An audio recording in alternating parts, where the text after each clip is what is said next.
Deborah Blum, and thanks for joining us for ILTV's weekly program, One-on-One with Alan Dershowitz. We give you, our viewers, the chance to have your pressing questions answered by one of America's greatest legal minds, Professor Dershowitz. He's a leading expert on criminal and constitutional law, civil liberties, and the Arab-Israeli conflict. Professor, thanks so much for being here. It's great to see you again. It's my pleasure. I enjoyed the show very much last week. I hope the viewers and listeners enjoyed the show as well. We had great feedback about the show, so let's get started again. Professor, as you know, each week we'll be joined by a special guest. Last week, we opened our series with Israeli Minister Gilad Erdan. Joining us this week, we're honored to have Erwin Cotler, a former long-standing Canadian MP and previously Canada's Minister of Justice and Attorney General. Like you, he's a professor and a zealous advocate for Israel. I want to commend you on the inauguration of this one-on-one show. I don't know of any lawyer, any human rights lawyer anywhere in the world better qualified and better informed in order to address the issues on this show. Let me put one to you, and that is the issue of delegitimization. It's almost become a conference industry, but I want to suggest that delegitimization per se is not the problem. It has always been with the state of Israel since its creation, when it was referred to as an original sin. The real issue is the laundering or masking of delegitimization under universal public values, the attempt to portray Israel as the enemy of all that is good and the repository of all that is evil, and to launder that delegitimization under the protective cover of the UN, under the authority of international law, where Israel, for example, is the only state in the world that is brought before the contracting parties to the Geneva Convention on the Law of Armed Conflict. Delegitimization under the culture of human rights, where there is a specific agenda item reserved only for Israel at the UN Human Rights Council, kind of Alice in Wonderland situation where the conviction and sentence are pronounced even before the hearing begins. And perhaps the most important, the laundering of delegitimization under the struggle against racism, specifically referring to Israel as an apartheid, if not Nazi state. And so the question becomes, how do we combat this delegitimization, combat this attempt to portray Israel as the enemy of all that is good and the repository of all that is evil? Well, Erwin Cotler is one of the great human beings, human rights lawyers. It was my great honor and pleasure to nominate him for the Nobel Peace Prize. I hope someday he will get it. I rarely disagree with Erwin, but I must disagree with him here when he says no one is more qualified than me to make these arguments. Erwin is more qualified than I am. He is the most qualified person to make international law arguments, as evident by his brilliant question. Let me try to respond to it. I think one of the greatest tragedies that has occurred in the last 20 years has been the hijacking of the human rights agenda, turning human rights into human wrongs, using human rights not as a shield to protect vulnerable people, but as a sword directed only against Israel. And the real victims of this have been the victims of genocide around the world, because they don't get the attention they ought to get, because the attention of the international community is focused almost exclusively on Israel. We do have apartheid around the world today. We have it in Saudi Arabia, where there is gender apartheid and religious apartheid. We have it in other places, and yet the word is reserved now for Israel, which is one of the most diverse and heterogeneous countries, not only in the world, but in the history of the world. You have people of every shades of color, every shades of ethnic background, different kinds of religions living together, often in harmony, in more harmony than in many other countries of the world. And yet the word apartheid is thrown around. It is such an insult to the real victims of apartheid. Erwin and I fought together on behalf of Nelson Mandela and against apartheid in South Africa. Mandela and others would be turning over in their graves if they heard the word apartheid used by people like Bishop Tutu to falsely describe Israel today, or people like Jimmy Carter to falsely describe. So that's the great tragedy, is that the human rights that were developed really after the Second World War through people like Eleanor Roosevelt and others are now being used as a form of discrimination against the nation state of the Jewish people. We have to fight it. We have to fight it at every turn. Erwin is fighting it. I'm fighting it. We have to fight it in international fora. We can never, ever allow these charges to remain unrebutted. You get the very people who are today throwing gay people off roofs, who are discriminating against women, who are discriminating and murdering and raping Christians, claiming that they are the standard bearers of Human Rights Commission, chaired by some of the worst human rights offenders. We must turn that around, and Erwin is on the forefront of turning that around. And I will never stop as a person who's devoted to human rights, devoted all my life to human rights.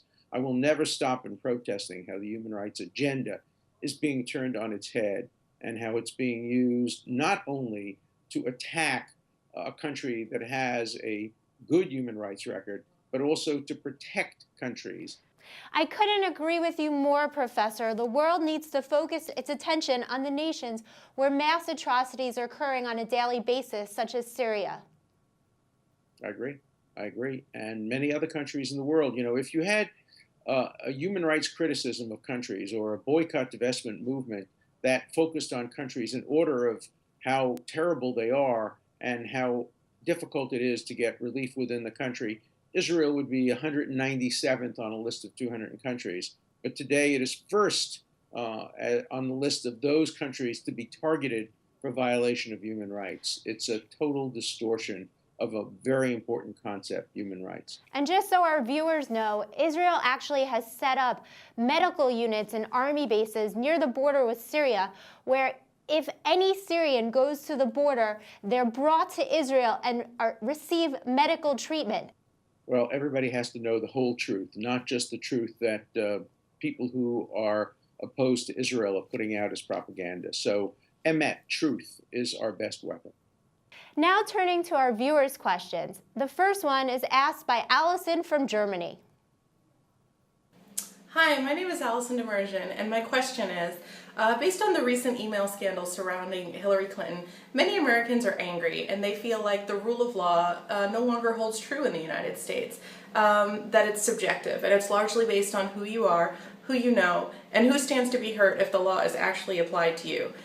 Do you believe that this is the case, Professor Dershowitz, or is there a rule of law in the United States that holds true no matter who you are? Thank you. Thank you very much, Allison. There really is a big difference between how the law is applied today in Germany and how it's applied in the United States. In Germany, there's virtually no discretion that prosecutors have. If a crime has been committed, they essentially must prosecute. In the United States, we have very, very broad criminal laws, and prosecutors pick and choose based on criteria who they're going to prosecute and who they're not going to prosecute. In the case involving Hillary Clinton, the director of the FBI, who was a very experienced and very well-regarded FBI director, looked at all the facts and came to the conclusion that no one who had been accused of doing what Hillary Clinton was accused of doing has ever, ever, ever in the history of the United States been criminally prosecuted for that kind of matter. Previous secretaries of state and other high officials have used personal emails and iPhones, etc. So he made the decision that although she, in his words, was extremely careless, she did not cross the line into criminality. In my own experience, if I were a prosecutor, I would always ask the Hamlet question. That is, did the person say to be or not to be a felon? Did the person cross over the line deliberately from innocent conduct into felonious conduct? And of course, in this case, I don't think there's any doubt that Hillary Clinton did not do that. And so, look, every voter in America has the right to judge her on what she did or didn't do. But I think the FBI had made the right decision in recommending against prosecution. This is a very strange election in the United States. I've just written a new book about it called Electile Dysfunction, a guide for unaroused voters, because I recognize that many Americans, I'm not among them, but many Americans have a difficult time choosing between these two candidates. There are negatives of very, very high, both of them in the polls. And whoever gets elected may very well get elected not because he or she is the most popular candidate, but because he or she is running against an even less popular candidate. So we have a very strange election, but I think I can assure you that the rule of law was properly applied in the Hillary Clinton case. Well, Professor, let's shift this away from the elections. You just said that U.S. prosecutors pick and choose who they prosecute. In my experience as a criminal defense attorney who's represented young, impoverished black males who are in street gangs, it's my experience, and I'm asking if you agree with this, that the laws, the rules are applied to certain groups, such as young black males, who are targeted and arrested for crimes that aren't committed against innocent grandmas. They're crimes against other people in their neighborhoods.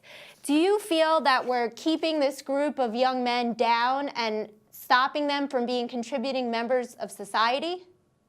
Well, it's a complicated question. Of course, the mafia didn't commit crimes against innocent people either, for the most part. They killed their own.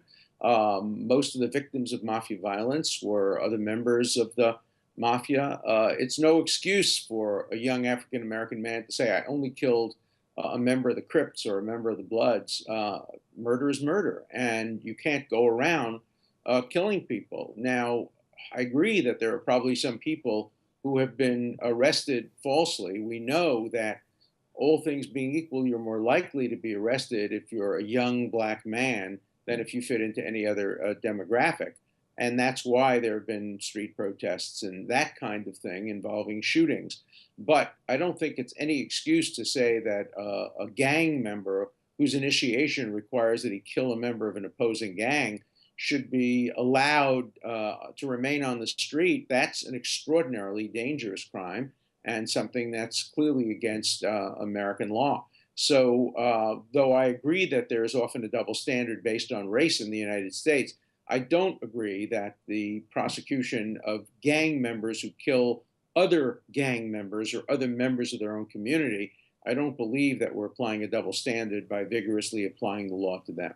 Well, I was speaking about when my clients carry guns to protect themselves in dangerous neighborhoods, and I'd love to talk to you more about this, but we're going to now bring our attention to Israel. So next you'll hear from Rabbi Ida Paskin from Connecticut.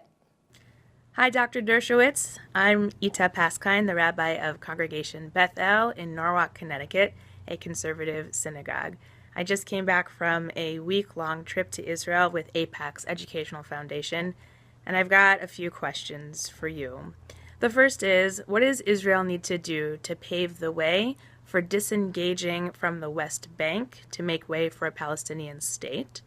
The second is, what does the PA need to do to prepare the West Bank and Gaza for a Palestinian state? And the third one is, what do both groups, or all groups in that region, need to do to keep terrorist groups out of the West Bank and Gaza and Israel? It's a pretty scary place to be right now without the army, but I hope that we can make it work. Thanks for your answers. Thank you so much, Rabbi. Three brilliant and interrelated questions. First of all, I think that we learned a lesson. The world learned a lesson. Israel learned a lesson. The Palestinian Authority learned a lesson from the Gaza disengagement. I supported it at the time. I was wrong. It was a mistake. There should not be unilateral disengagement. We all hoped, we put hope over reality, that the Palestinians in the Gaza would turn that beautiful piece of oceanfront property into Singapore on the Mediterranean. It didn't happen. Hamas took over violently. They used all the funds and material that was sent to them by the Europeans and others, and the farm equipment left behind by Israel, and turned it into rockets and terror tunnels. Israel can never again and should never again unilaterally disengage. There has to be a peace process, and there has to be protection from disengagement. What Gaza was turned into would be 10 times worse if Israel unilaterally left the West Bank, allowed it to be taken over by Hamas, or even worse, ISIS or other radical groups, because the West Bank is so close to the heartland of Israel, so close to Ben Gurion Airport. So there can never, ever again be unilateral disengagement. You learn from your mistakes, and that was, in retrospect, a serious mistake. So I think that there has to be a peace process. There's no alternative to a peace process. The Palestinians are not pursuing a peace process. Instead, they're trying unilaterally to obtain a state without having to make the painful compromises that are required in peace.